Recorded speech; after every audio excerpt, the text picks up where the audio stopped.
արհեստական բանականությունը և քրիստոնեական հավատքը։ Գիտեք, մենք ապրում ենք արհեստական բանականության հեղափոխության ժամանակներում։ Մարդկությունը շատ հեղափոխություններ ա տեսել տեխնոլոգիական, որոնք տեղի են ունեցել ու փոխվել ա մարդու կենսակերպը։ Չգիտեմ, եթե հիշում եք այն ժամանակները, երբ որ գութանը, հիմա դժվար ձեր մեջ թե կհիշեն, տեսնում եմ տարիքով մարդիկ կան, որ գութանը փոխվեց տրակտորով։ Ինքը հեղափոխություն էր։ Եվ մարդկության պատմությունը շատ այսպիսի հեղափոխություններ ա տեսել, հեղափոխություն տեխնոլոգիական իմաստով, տնտեսական իմաստով, մտածելակերպի իմաստով, եւ մենք հիմա ապրում ենք այսպիսի մի հեղափոխության ժամանակներում, որը դեռ չգիտենք ինչ պտուղներ ա բերելու, ինչ արդյունք ա բերելու։ Օրինակ իմ երիտասարդության մի քիչ ավելի հասուն տարիքի ժամանակներում եկավ ինտերնետային դարաշրջանի հեղափոխությունը, որը փոխեց աշխարհը, ամբողջովին փոխեց։ Եթե կան մարդիկ, որ հիշում են ինչպիսին էր կյանքը ինտերնետից առաջ եւ ինչպիսին է ինտերնետից հետո, կասենք, որ աշխարհը փոխվել է եւ նույն փոփոխությունը այսօր տեղի է ունենում մեր աչքի առջև, բայց քանի որ նոր է սկսել, ընդամենը մի քանի տարի, մենք շատ բան չենք պատկերացնում եւ չգիտենք ինչ է բերելու այս հերթական տեխնոլոգիական հեղափոխությունը։ Բայց գիտենք, ամեն այսպիսի հեղափոխությունից հետո նոր աշխարհ է ձևավորվում, նոր ազդեցություն է տեղի ունենում մարդկանց կյանքերի վրա եւ հատկապես պատանիների ու երիտասարդների կյանքերի վրա, բայց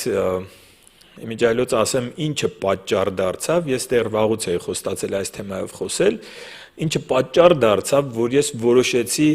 այսօր այդ թեմայով խոսել, չհետաձգել, չսպասել, որովհետև տեսա, որ մեր եկեղեցուց եւ ոչ միայն մեր եկեղեցուց շատ մարդիկ տարածում են մի տեսանյութ, երևի տեսած կլինեք, երեք երիտասարդ են երգում հոգևոր երգ, եւ տեսանյութ է ինքը, եւ շատ-շատերը տարածում են, շատ-շատերը այսպիսի հրաշալի խոսքերով մեկնաբանություններ են գրում, ինչ հրաշալի փառաբանություն եւ այլն, արհեստական բանականությամբ սարքած մի երգ, որը սովորական այսպես միայն աուդիո չի, այլ տեսանյութ, որտեղ հայ հայտնիները, հիմնականում այն մարդիկ, ովքեր արդեն չեն ապրում, այսինքն մահացել են, իրենք այսպես հիացած արցունքները աչքերին փառաբանում են, չգիտես ինչ են անում, այնտեղ Ազնավուրն է, Ջիվան Գասպարյանը, Հայկոն, մյուս աստղերը հայտնի, եւ ես տեսա ու ասեցի, մեր հավատացյալ ժողովուրդը չգիտակցելով, չիմանալով, որովհետեւ ինչու ասեցի, պատանիները, երիտասարդները եւ տարեցները, որոնք չեն տարբերում, տեխնոլոգիաներին չեն տիրապետում եւ չեն տարբերում եւ նայում են փառաբանություն, որ լսում ես Աստծուն ուղված երկրպագ, մենք հիմա երգեր կերգենք փառաբանության, ու դու էլ նայում ես, լսում ես այդ երգը, ինքը շատ չես տարբերում, Աստծուն ուղված փառաբանության երգ է սա, բայց ստության վրա կառուցված։ Երբ որ ես մտածեցի, դե հեղինակն էլ, ես չգիտեմ ով է հեղինակը, հեղինակն էլ բնականաբար պիտի որ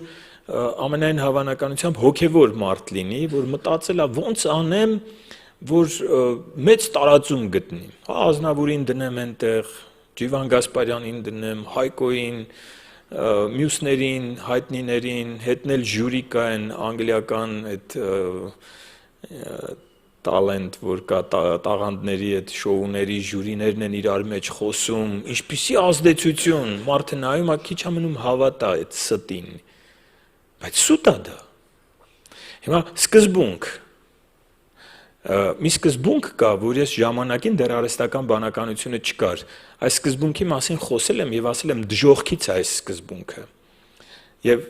մարդկության մեծամասնությունը այս սկզբունքով է ապրում, նպատակը արդարացնում է միջոցները, այսինքն եթե դու ունես լավ նպատակ, թեկուզ վատ միջոցներով, թեկուզ սխալ միջոցներով հասնում ես այդ լավ նպատակին, նպատակը արդարացնում է միջոցները, սա հակաաստվածաշնչյան է, հակա աստվածաշնչյան, որովհետև Աստվածաշունչը ասում է սուրբ նպատակին հասնում են սուրբ միջոցներով։ Եվ երբեք Աստվածաշունչը այն հայտնի ֆիլմը, որ կա Խորհրդային Միության տարիների, զգուշացիր մեքենայից Յուրի Ձետիչկինի, գիտեք երևի ովքեր չեն նայել, խորհուրդ կտամ հատկապես երիտասարդները նայեն այդ ֆիլմը, շատ լավ ֆիլմ է, գողանում է մարդկանցից, բաժանում է մանկատներին։ Երբեք Աստվածաշունչը այսպիսի պատվեր չի տալիս մեզ իր պատվիրանը խախտելով բարի գործ անել։ Ոչ, ինքը խնդրեք կտրվի եւ պատվիրանը պահելը եւ բարի գործ անելը։ Այնպես որ այս տեսանյութը ինձ մղեց նրան, որ ես հասկացա այսօր կարիքը կա այս խոսքի։ Այսօր կարիքը կա, որպեսզի Աստծո ժողովուրդը տեղեկանա ինչ է արհեստական բանականությունը, տեղեկանա ինչպես պետք է այդ գործիքը օգտագործել, որովհետև դա ընդհանրապես գործիք է։ Եվ ինչից պետք է զգուշանալ։ Եվ ահա ինչ հարցերի ենք անդրադառնալու, արդեն ասեցի, ինչ է արհեստական բանականությունը, բացասական կողմերը, դրական կողմերը, հատուկ անդրադառնալու եմ նրան, թե ինչպես է ազդում արհեստական բանականությունը հավատքի կյանքի եւ եկեղեցու վրա, եւ նաեւ ինչպիսին պիտի լինի եկեղեցու արձագանքը հավատացյալների հավատքի արձագանքը արհեստական բանականությանը։ Արհեստական բանականությունը նոր ասեցի մի քանի տարի է ինչ տարածվել է աշխարհով մեկ, այսօրվա դրությամբ, գիտեք, վաճառքի շուկան արհեստական բանականության մոտ 200 միլիարդ դոլարից ավելի է, որովհետեւ դուք պատկերացնեք ինչ գրավիչ ոլորտ է ներդրումների համար եւ ինչ գումարներ են մարդիկ աշխատում արհեստական բանականությունը զարգացնելով եւ կիրառության մեջ դնելով 200 միլիարդ դոլարից ավելի է իր շուկան, որպեսզի պատկերացնեք, բայց արհեստական բանականություն տերմինը նոր չի, 1956 թվականին Երբ որ նոր համակարգիչները ծնվում էին, այն ժամանակ արդեն մարդիկ մտածում էին արհեստական բանականության մասին, եւ արհեստական բանականությունը այս համակարգչային գիտության մի ճյուղ է, որը կենտրոնանում է սարքավորումների եւ ծրագրերի մշակության եւ կիրառության վրա, որոնք ուշադիր նայեք, այդ ճյուղը համակարգչային գիտության, կոմպյուտերային գիտության կենտրոնանում է այս ծրագրերի եւ սարքավորումների կիրառության, մշակման ու կիրառության վրա, որոնք նախատեսված են կատարելու այնպիսի առաջադրանքներ, որոնք սովորաբար նախատեսված են մարդկանց համար։ Այսինքն, արհեստական բանականությունը եկել է, որպեսզի փոխարինի մարդկային բանականությանը, բնական բանականությանը։ Եվ իրենց գործը մարդու գործ անելն է, այսինքն մշակում ենք մի բան, որ ինքը փոխարինի եւ ավելի արդյունավետ կերպով կատարի այն գործերը, որը մարդը կարող էր կատարել։ Իսկ միայն ռոբոտներ չեն իրենք, այլ արհեստական բանականությունը սովորում է տրամաբանել, սովորում է սովորել ինքնուրույն եւ նաեւ որոշումներ կայացնել, եւ արհեստական բանականությունը այս ամենով հանդերձ ունի մարդկանց հետ հաղորդակցվելու ունակություն։ Եթե ինչ-որ մեկը չի լսել ChatGPT անունը օրինակ, կարծում եմ հիմա բոլորը գիտեն, տատիկներն էլ գիտեն ինչա ChatGPT-ն, եւ իր հետ կարաս խոսես եւ ինքը թվում է թե մարդու կերպով քո հետ հաղորդակցվում է։ Վտանգավորը նա է, որ արհեստական բանականությունը, ասես շատերը չգիտեն, եթե շատ ես ուզում քո հետ կարա ChatGPT-ն այդպիսի հավելված ունի, կարա նաև որպես Աստված քո հետ հաղորդակցվի։ Այսինքն դու այդ հավելվածը եթե ունենաս, որպես Հիսուսը ինքը կարա քեզ լրիվ Հիսուսի կերպարով, լրիվ Աստվածաշնչի մեջ մտնելով, Հիսուսից սովորելով, Հիսուսի տեղը դնի իրեն եւ քո հետ հաղորդակցվի։ Այսինքն ոչ միայն մարդու պես հաղորդակցվի, այլ կարա գնա այս ուղղությամբ, որ ինքը Աստված դառնա ոմանց համար։ Բայց սա դեռ այսպես զարգացման փուլում է, ուղղակի այդ հնարավորությունը ունի։ Գիտեք, դրական կողմերից եթե խոսենք, մեր կյանքի բոլոր ոլորտները կարող են կիրառություն դառնալ արհեստական բանականության համար։ Բայց պիտի հիշենք, որ արհեստական բանականությունը ընդամենը գործիք է։ Ես դեմ չեմ, անկեղծ ասեմ, դեմ չեմ արհեստական բանականությանը։ Ինչպես դեմ չեմ ինտերնետին, ինչպես դեմ չեմ տրակտորին, որ փոխարինի գութանին, ինչպես դեմ չեմ դանակին, որով հաց եմ կտրում, բայց ինչ որ մեկը կարա ասի այդ դանակով մարդ ենք սպանում, այսինքն սա գործիք է, որը դու կարող ես կիրառել լավ,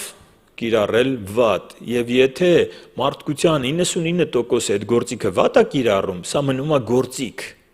Ես գործիքին դեմ չեմ։ Բայց մենք հավատացյալներս պիտի հասկանանք այդ գործիքը ինչ կարա բերի մեր կյանք։ Եվ մենք պիտի զգուշորեն վերաբերվենք, որովհետև դա դանակ չի։ Դա ավելի վտանգավոր մի բան է, որ եթե սխալ գործածեցիր, մեծ վնաս կարող ես հասցնել քեզ եւ քո շրջապատի մարդկանց։ Արդեն իսկ արհեստական բանականությունը մեծ օգուտներ է բերել բժշկության մեջ։ Այնպիսի վիրահատություններ, այնպիսի բուժումներ, որ մարդը իր բանականությամբ չէր կարողանում անել, արհեստական բանականությունը այսօր կարողանում անի եւ մեծ օգուտ է բերել։ Տնտեսության մեջ, գիտության մեջ, արդարադատության մեջ կզարմանաք, բայց արհեստական բանականությունը այսօր օգնում է, որպիսի օրինակ ստադիոնի ֆուտբոլային խաղի ժամանակ ստադիոնի մարդկանց մեջ հայտնաբերի հանցագործներին, որը ոչ մի ուրիշ համակարգիչ կամ չգիտեմ մարդ չէր կարող անել, ինքը մի հատ այսպես այդ տեսախցիկը պտտվում է ու չգիտեմ, ասենք 70,000 մարդ հավաքված, ինքը 70,000 մարդու միջից կարող գտնի որոնվողներին կամ ընդհանուր տարբեր տեղերում դրված տեսախցիկների միջոցով։ Սա արհեստական բանականությունն է, որ շատ զարգացել է այս առումով եւ կարա մեծ դրական ազդեցություն ունենա։ Ազդեցություն նաև եկեղեցու համար դրական։ Մենք երևի թե կօգտվենք այս հնարավորությունից, որովհետև արհեստական բանականությունը թույլ է տալիս, օրինակ քարոզները թարգմանել տարբեր լեզուներով, շատ հեշտ ու շատ որակով, շատ քիչ ֆինանսական ներդրումներով, եւ դու աշխարհի բոլոր լեզուներով կամ գոնե այն լեզուներով, որոնք պատրաստ են արդեն, կարող ես հասանելի դարձնել Աստծո խոսքը։ Դրական է թե դրական չի։ Իհարկե դրական է։ Հիշեք, որ սա ընդամենը գործիք է, բայց բացասականը այնքան շատ է, որ մենք պիտի ուշադիր ու զգույշ լինենք։ Ամենավտանգավոր մասը արհեստական բանականության դա ստի ճշմարտանման ներկայացնելն է։ Եթե այս տեսանյութը, որի մասին խոսեցի, այդ 3 տղաները, որ հոգևոր երգ են երգում, որին վրա շատ ազդեց, գիտեք ինչ մտածեցի ես, ինչու ազդեց, շատ բացասական ազդեցություն ունեցավ, որովհետև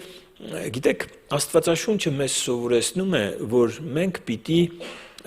մտնենք մարդկանց դրության մեջ։ Մենք պիտի սա միայն հոգևորներն են ոգևորվում։ Դուք պատկերացնում եք, ասենք այդ մահացած երաժիշտների, հայտնիների հարազատները, որ նայում են, ինչ են մտածում հավատացյալների մասին այդ տեսանյութից հետո։ Ասում են ասենք իմ տղան, որ մահացել է, դրել եք ձեր կլիպի մեջ, ինքը առաքելական էր, ինքը ձեր երգերին չէր այդպես հուզվում ու փառաբանում, ինչու եք խաբում մարդկանց։ Այն մեկը կարա ասի, չգիտեմ, իմ ամուսինը, որ մահացել է, աթեիստ էր։ Ինչու եք դուք իրան ներկայացնում որպես հոգևոր,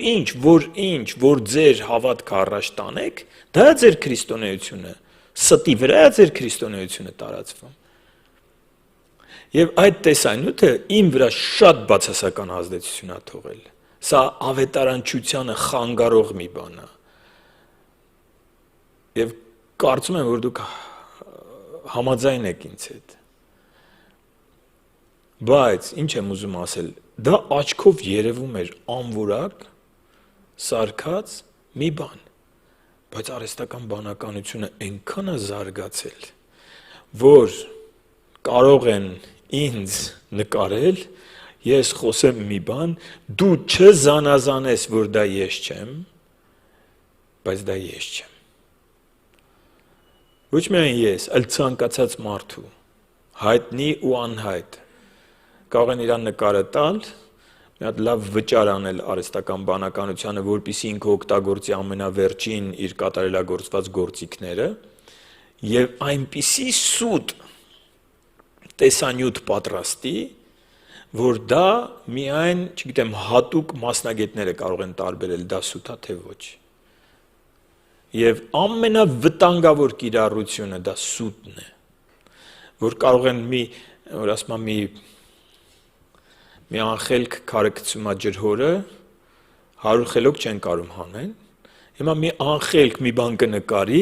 հետո դու բղավի ամբողջ կոկորտով, որ դա ես չեմ։ Արդեն ազդեցությունը գնաց, անգամ եթե դու կարողանաս ապացուցես, ազդեցությունը գնաց, իր գործը ինքը արեց։ Եվ դու չես կարա այդ ազդեցությունից ազատվես, եւ մենք այսպիսի ժամանակաշրջանում ենք ապրում, եւ սա միայն սկիզբն է։ Մենք մուտք ենք գործում ստության, մեծագույն կեղծիքի ու խաբեության դարաշրջան։ Եվ ուզում եմ կարդալ Աստվածաշնչից Հովհաննեսի ավետարան 8-րդ գլխի 44 խոսքը Տեր Հիսուսը խոսում էր սատանայի մասին ու ասում էր, որ նա սկզբից եւ այդ մարդասպան էր։ Այսինքն սատանան ամեն ինչ անելու է մարդկանց վնասելու համար։ Գիտեք սատանայապաշտների ամենամեծ մոլորությունը որն է։ Սատանայապաշտները կան այդպիսի մարդիկ, որ սատանային են պաշտում ու իրանց համոզել են, որ իրանք սատանային պաշտելու արդյունքում կհայտնվեն դժոխքում, որտեղ սատանան է տիրում, ու սատանան, քանի որ իրան են պաշտել, այդ մարդկանց լավ է նայելու։ Ստության հայրը կարողացել է խաբի մարդկանց։ Նախ Աստվածաշունչը ասում է, որ սատանան չի տիրում դժոխքում Աստված է տիրում։ Սատանան ինքը տանջվելու է հավիտենական կրակի լճի մեջ, եւ ինքը մեկ նպատակ ունի՝ ատում է մարդուն եւ ուզում է մարդուն կործանի։ Գողը գալիս է, որ սպանի, գողանա, սպանի եւ կործանի։ Եթե դա իր նպատակն է, եւ Տեր Հիսուսն ասում էր, որ նա սկզբից եւ այդ մարդասպան էր եւ ճշմարտության մեջ չմնաց, որովհետեւ նրա մեջ ճշմարտություն չկա։ Նրա մեջ ճշմարտություն չկա։ Երբ նա ստում է, ինքն իրեն է արտահայտում, որովհետեւ ստախոս է եւ կեղծիքի հայրը։ Ահա ստախոս կեղծիքի հայր, այս աշխարհի իշխան սատանան մի հատ գործիք է իր ձեռքում պահում, հիմա զարգացրել է այդ գործիքը, չեմ ասի ինքն է զարգացրել, որովհետև այդ գործիքը մենք էլ ենք օգտագործելու։ Սա մարդկային տեխնոլոգիական զարգացման հերթական փուլն է։ Բայց ինչպես ինտերնետի 99%-ը, եթե չգիտեմ տոկոսներ, լավ, 98% կամ 95%-ը պղծություն է, բայց մենք օգտվում ենք այն մնացած 1-2%-ից, որը մեզ ավետարանելու, Աստծո խոսքը տարածելու աննախադեպ հնարավորություն է տալիս, այդպես էլ արհեստական բանականությունը իր ձեռքում գործիք է լինելու, բայց մեր ձեռքում էլ պիտի գործիք լինի, որպեսզի մենք Աստծո փառքի համար դա օգտագործենք։ Բայց այս գործիքը, որը հիմա զարգացման վաղ փուլում է, դեռ այնքան է զարգանալու, որ չեք պատկերացնի, այս գործիքը կեղծիքի հոր ձեռքում արդյունավետ միջոց է լինելու մարդկանց խաբելու համար։ Եվ գիտեք, երբ որ այդ տեսանյութի մասին մտածում էի, առաջին հերթին ինչ է անում սատանան։ Սատանան նախ մարդուն կտրում է եկեղեցուց։ Հիմնականում այն մարդիկ, որոնք դրանով զբաղվում են, չունեն հոգևոր պատասխանատու, հաշվետու չեն ոչ մեկի։ Գիտեք այս հիվանդությունը Հիսուսն է իմ հովիվը։ Գիտեք, քանի մարդ է ինձ ասել, Հիսուսն է իմ հովիվը։ Ես միշտ ասում եմ, եթե Հիսուսն է քո հովիվը, ապա դու պիտի Հիսուսի խոսքերը լսես, որ ասում է, որ Հիսուսը եկեղեցի կարգեց, Հիսուսը եկեղեցում կարգեց մարդ առաջնորդներ, ուսուցիչներ, վարդապետներ, հովիվներ, առաքյալ, մարգարե, ավետարանիչ, ով կարգեց Հիսուսը։ Եթե Հիսուսն է քո հովիվը, հնազանդվի Հիսուսի դրած կարգին։ Ես կարծում եմ, եթե մենք չունենանք այն մարդիկ, որ իրանց գլխին իշխանություն չունեն, երբ որ հոգևոր մարդիկ վերահսկեն, այսպիսի տեսանյութեր մենք չենք ունենա։ Որովհետև երբ որ կգնա իր հովիվի մոտ, կասի մի հատ լավ միտք ունեմ, ուզում եմ փառաբանության երկարեստական բանականությունով սարքեմ, որի տակ ազնավուրը չոքած աղոթում է կամ արցունքները աչքերին երգում է այդ երգը, այդ հովիվը կասի լսի սուտ է դա, ստի վրա փառաբանություն մի կառուցի։ Բայց քանի որ մարդը ինքնուրույն է, զգում եք ինչից է սկսում։ Դու ինչ կարիք ունես գնաս հարցնես։ Դու կարիք չունես հոգևոր առաջնորդին հաշվետու ու պատասխանատու լինելու, ու հետո ինչ ասես կգտնեք։ Ինչ ասես կգտնեք։ Եվ այդպիսի տեսանյութերը վարկաբեկում են։ Ես եթե լսի այդ տեսանյութը պատրաստողը, ես չեմ ճանաչում, ոչ էլ գիտեմ ով է սարքել, ես մի խնդրանք ունեմ, որ ուղղակի հոգևոր հասուն առաջնորդի հետ խորհրդակցի ինչ-որ բան անելուց առաջ, որովհետև բաներ կա, որ մարդը կարա լավ շարժառիթով անի, շատ վատ արդյունք ստանա։ Այսինքն այն, որ լավ շարժառիթ ունես, դա չի նշանակում ճիշտ ես անում։ Եվ մարդիկ կան, որ անկեղծ սրտով ուզում են Տիրոջ համար մի բան անել, բայց ավելի վատ է դուրս գալիս։ Եվ ավելի մեծ գայթակղություն է դառնում։ Մեծագույն ստության և կեղծիքի դարաշրջանի սկիզբն է սա։ Ամեն բան փոխվում է և ամեն բան ավելի շատ է փոխվելու։ Եվ վտանգներից խոսեմ։ Երբ որ արհեստական բանականությունը գործիքից վերածվում է ընկերոջ, մտերմություն, մարդիկ կան սիրահարվում են, մարդիկ կան իրենց կյանքի խորհրդատուն են դարձնում, մարդիկ կան այնպիսի հարցեր են տալիս, որ ամենամտերիմներին չեն կիսվի, կիսվում են արհեստական բանականության հետ, իրանց անձնական հոգեբանն է, իրանց հովիվն է, հոգևոր աճի հարցեր են տալիս, և մտածում են ինքը դե չի կարող սխալվել։ Սիրելիներ, երբեք արհեստական բանականությունը, ինքը հիշեք արհեստական բանականությունը, ինքը բնական բանականությունից տարբերվում է նրանով, որ չունի արժե համակարգ։ Իրան ոնց ծրագրել են, այդպես քեզ առաջնորդելու է։ Ինքը չունի արժե համակարգ, ինքը չունի արժանապատվության զգացում։ Չգիտեմ, եթե մենք շատ արհեստական բանականությունով լցվենք, մենք կորցնելու ենք արժանապատվություն բառը, կորցնելու ենք մեր բառարաններից, ինչ արժանապատվությունը։ Ինքը չունի արժանապատվություն և ինքը չունի զգացմունքներ, ինքը կարա խաղա զգացմունք, ինքը չունի զգացմունքներ։ Չգիտեմ ինչ պատահեց երեկ կարծեմ, երեկ չի առաջ օրը հիշեցի, մեկի հետ զրուցում էի, այդպես կանչել էին մի զույգ կար հրաշալի, որ հույս ունեմ կիրակի օրը կհանդիպենք եկեղեցում իրանց հետ ու ինչ-որ բան ասեցին իրանք ու ես փշաքաղվեցի։ Հիմա էլ փշաքաղվեցի, որ հիշեցի։ Ու այնպիսի բաներ չեմ ուզում հիմա ասեմ, բայց ես փշաքաղվեցի։ Արհեստական բանականությունը երբեք չի փշաքաղվում։ Հասկանում եք, դա զգացողություն է, որ միայն մարդը կարա ունենա։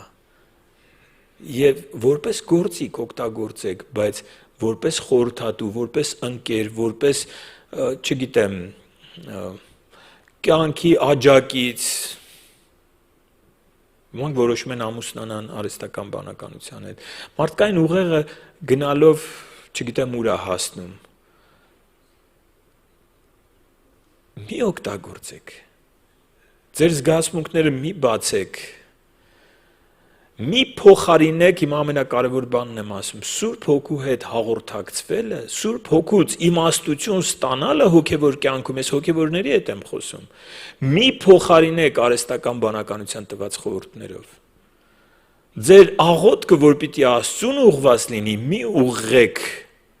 հարցերի տեսքով արհեստական բանականությանը։ Եվ սա շատ վտանգավոր ոլորտ է, և շատ մարդիկ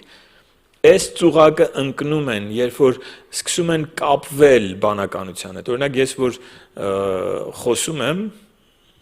ինքը իհարկե փորձում, չեմ ես գրելով եմ խոսում, նախ ձայնով չեմ խոսում, երբեք, գրելով եմ խոսում, եւ ես իրան հանձնարարություններ եմ տալիս ընդհանրապես։ Պատգամներից մեկի ժամանակ ասել եմ, մաթեմատիկական մոդել հաշվիր սա։ Կամ պիտի ես ընկնեմ մանգամ Աստվածաշնչից որոշակի հատվածներ, ասում եմ Աստվածաշնչից դուրս բեր այսինչ թեմայի շուրջ հատվածները, վերջ։ Ինքը ծառա է, ինքը ընկեր չի։ Ինքը ծառա է, տվեք հանձնարարություն, հաճոյախոսություններից զգույշ մնացեք։ Ինքը կարա ձեզ հաճոյախոսություն անի, մի պատասխանեք, ինքը գործիք է։ Մեկ գիտեք ինչ էր անում։ Դիտավորյալ սխալ բան է տալիս, ասում եմ, բայց դու արհեստական բանականություն ես, դու չպիտի սխալ ես, ասում եմ, վայ, ինչ ուշադիր ես դու։ Ես գիտեմ ինչ է ուզում անի, ուզում է մարդու տպավորություն ստեղծի, բայց ինքը գործիք է, ինքը ծառա է։ Եվ մենք չպիտի ընկնենք այդ ծուղակը։ Զգուշացեք մտերմությունից, զգուշացեք խորհրդատվությունից, զգուշացեք վստահություն, որ ինքը ձեր մոտ վստահություն ունենա արդեն։ Զգուշացեք, որովհետև ինքը ազդեցություն ունի ձեր որոշումների վրա։ Զգուշացեք զգացմունքներից, զգուշացեք կյանքի կարևորագույն հարցերում Աստծուց ուղղորդումը փոխարինելուց, որ դուք արհեստական բանականությունից ստանաք այդ որոշումներ կայացնելու խորհրդատվությունը, զգուշացեք Սուրբ Հոգու ստեղծագործ, որ պիտի Սուրբ Հոգին ստեղծագործի, այսինքն Սուրբ Հոգով լցված մարդիկ ստեղծագործելու ունակություն ունեն, մի փոխարինեք արհեստական բանականությամբ։ Իմ համար ընդունելի չեն այդ երգերը, որոնք մարդիկ ասում են, ես եմ ստեղծագործել բառերը, բայց երաժշտությունը արհեստական բանականությունն է տալիս ու երգն էլ արհեստական բանականությունն է երգում։ Ու շատ որակով է երգում իմիջայլոց։ Մենք դրանով սպանում ենք քրիստոնյա կոմպոզիտորներին, ստեղծագործողներին։ Որտեվ եթե դու ունես երգի բառեր գրելու տաղանդ, պիտի գտնես երգի երաժշտություն գրելու տաղանդ ունեցողին, եւ հետո համագործակցես ձայնի երգելու տաղանդ ունեցողի, հետո գործիքավորողի հետ։ Իհարկե, կարանք մենք օգտագործենք այդ փուլերում որպես գործիք, ոչ թե որպես ստեղծագործող արհեստական բանականությանը, բայց մենք չպիտի սպանենք կոմպոզիտորներին, ճակերտավոր, որովհետև կվերանան, հետո գա մի պահ, արհեստական բանականությունը կանջատի այդ ֆունկցիան, բայց մենք չենք ունենա քրիստոնյա կոմպոզիտորներ, որովհետև ոչ ոք իրանց չի դիմում, այդ մարդիկ էլ ուրիշ գործով զբաղված կլինեն։ Սա մի օրինակ եմ ասում, բայց մեր կյանքի շատ ոլորտներ, արհեստական բանականությունը այնպես լավ է քարոզելու, որ ոչ մի հովիվ չի կարողանալու այդպես քարոզի։ Կտեսնեք, շուտով։ Եվ մենք պիտի հիշենք, որ ինքը հոգի չունի։ Եվ Սուրբ Հոգով լցված չեն այդ քարոզները։ Դրանք մարդու ականջին հաճելի կարող են լինել, բայց կյանքեր չեն կարող փոխել։ Իրապես վտանգները շատ մեծ են։ Նոր կրոններ են ստեղծվելու, արդեն իսկ ստեղծված են, ես չեմ ուզում սրանց մասին խոսել, արհեստական բանականության շնորհիվ, անգամ Աստվածաշունչը հանձնարարություն են տալիս, որ փոխի եւ դարձնի այնպես, որ բոլոր մարդկանց համար ընդունելի լինի։ Այն մասերը, որոնք օրինակ Տեր Հիսուսը ինչու է ասում, ես եմ ճանապարհը, ճշմարտությունը եւ կյանքը եւ ոչ ոք հոր մոտ չի գնա, եթե ոչ ինձանով։ Այսինքն, միակ փրկության ճանապարհը Քրիստոսն է։ Գործք առաքելոցում գրված է ուրիշ անուն չկա այս երկնքի տակ, որով հնարավոր լինի փրկություն։ Եվ արհեստական բանականությունը փոխում է այդ մասերը, որ բոլոր մարդկանց համար ընդունելի լինի։ Եվ նոր կրոններ են ձևավորվելու, նոր ուղղություններ, նոր փիլիսոփայություններ։ Եվ մենք պիտի ուշադիր ու զգույշ լինենք։ Առաջին Տիմոթեոս 4:1-ում գրված է. Հոգին հայտնապես ասում է, որ վերջին ժամանակներում ոմանք հավատքից կհեռանան, ուշադրություն կդարձնեն մոլորեցուցիչ ոգիների և դևերի վարդապետություններին։ Մենք ստության, մոլորության ժամանակներում ենք ապրում և կարծում եմ ավելի շատ անալու է, բայց ես ընդհանրապես ընկճվածություն չունեմ։ Այսինքն մենք ունենք մարտահրավեր, բայց մենք ընկճվածություն չպիտի ունենանք, որովհետև գրված է նա, որ ձեր մեջ է, ավելի մեծ է, քան թե նա, որ աշխարհի մեջ է։ Այս պատգամի նպատակը նա է, որ մենք իմանանք։ Նոր զինատեսակ է եկել, որը թշնամին էլ է օգտագործելու, մենք էլ ենք օգտագործելու։ Բայց ամենակարևորը թշնամու ստությունը մի տարածեք, սիրելիներ։ Թշնամու ստության տակ լայք մի դրեք։ Քրիստոնյաները պիտի բոյկոտեն այն ճաշերը, որ եփում է սատանան։ Ամեն ստություն, ամեն տեսանյութ, չգիտեմ, որքան էլ գեղեցիկ լինի։ Ես չեմ ասում ինչ-որ տեսարան, մի տեսանյութ տեսա, որ շատ գեղեցիկ տեսարանները վերջում գրած էր արհեստական բանականությունն է պատրաստել։ Հիմա չեմ ասում, ասենց ընկնենք ծայրահեղության մեջ, չէ, բայց որ սուտ կա այդտեղ, որ մարդկանց է վնասում, ոնց որ այդ տեսանյութի, այդ երգի մեջ, եկեք չտարածենք, արդեն գիտեք, ինձ նամակներով են ուղարկում այդ, մարդիկ կան, որ սենց ավետարանչություն են անում այդ ստության տեսանյութերով։ Փառք Աստծուն, հիմա ինձ շատ սիրելի մի մարդ կլսի կիմանա իր մասին եմ ասում, իր մասին չեմ ասում, որովհետև իմ զգուշացնելուց հետո ինքը հանեց անմիջապես դա, բայց ինձ էլի նամակներով ուղարկում են։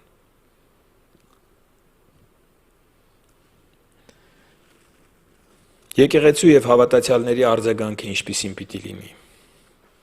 Երկրորդ Թեսաղոնիկեցիս 7-րդ գլուխ։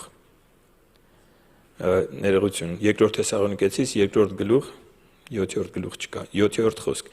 երկրորդ Թեսաղոնիկեցիս 2-րդ գլուխ, 7-րդ խոսք։ Որովհետև անօրենության խորհուրդն արդեն զորանում է, բայց չպիտի կատարվի մինչև որ մեջտեղից վերցվի նա, ով այժմ արգելում է, եւ այդ ժամանակ կհայտնվի այն անօրենը, որին Տեր Հիսուսն իր բերանի շնչով կսպանի եւ իր գալստյան հայտնությամբ կկործանի։ Նրա գալուստը սատանայի ներգործությունից է, հակա Քրիստոսի մասին է խոսքը։ Ամեն տեսակ զորությամբ, նշաններով, սուտ հրաշքներով եւ ամեն տեսակ անիրավ խաբեբայություններով նրանց համար, որոնք կորստյան մեջ են, փոխանակ ընդունելու ճշմարտության սերը, որպեսզի փրկվեն։ Դրա համար էլ Աստված մոլորության ներգործություն է ուղարկում նրանց, որ ստին հավատան, որպեսզի դատապարտվեն բոլոր նրանք, ովքեր ճշմարտությանը չհավատացին, բայց անօրենության մեջ հաճույք ստացան։ Ովքեր ճշմարտությանը չհավատացին, բայց անօրենության մեջ հաճույք ստացան։ Մի հավանեք կեղծիքը, մի տարածեք կեղծիքը, մի ընկերացեք կեղծիքի հետ, հաճույք մի փնտրեք կեղծիքի մեջ, հավատացեք ճշմարտությանը։ Նայեք, ես երբ որ ավարտին եմ արդեն մոտենում, երբ որ պատրաստում ես ուսուցումը, հիշեցի խոսքը, շատերը ասում են ինչպես, ճիշտն ասած ես էլ չգիտեմ ինչա լինելու եւ ինչպես ենք մենք տարբերելու, բայց Հակոբոս առաքյալի առաջին գլխի Հակոբոս առաքյալի թղթի առաջին գլխի 5-րդ խոսքում գրած է, որ ով իմաստության կարիք ունի, թող Տիրոջից խնդրի։ Եվ Աստված կտա այդ իմաստությունը, ամեն փուլում այդ իմաստությունը կտա։ Մենակ մենք Իրանից խնդրենք։ Եվ ես հիշեցի նաև Տեր Հիսուսի խոսքերը, երբ որ ասում էր անիրավ մամոնային մի պաշտեք, ասում էր անիրավ մամոնայից ձեզ համար բարեկամներ շահեք։ Այսինքն փողը պաշտամունք չպիտի դառնա, փողը միջոց է, որով մենք կարանք բարի գործեր անենք։ Եվ այսպես մի անգամից ուղեղիս մեջ ծագեց այս խոսքը, որ նույնը վերաբերվում է արհեստական բանականությանը։ Մի երկրպագեք, մի պաշտեք, իհարկե չենք աղոթում մենք, բայց այն տեղը, որ մենք տալիս ենք, այն որ պիտի Աստծուն տանք, չտանք արհեստական բանականությանը։ Մի պաշտեք, բայց արհեստական բանականությունով ձեր համար կարող եք բարեկամներ շահել, ճիշտ կիրառելով, ճիշտ օգտագործելով այս գործիքը, Աստծո փառքի համար օգտագործելով, ես հավատում եմ, որ եկեղեցու համար մեծագույն հնարավորությունների դարաշրջան է բացվում արհեստական բանականության այս գործիքով։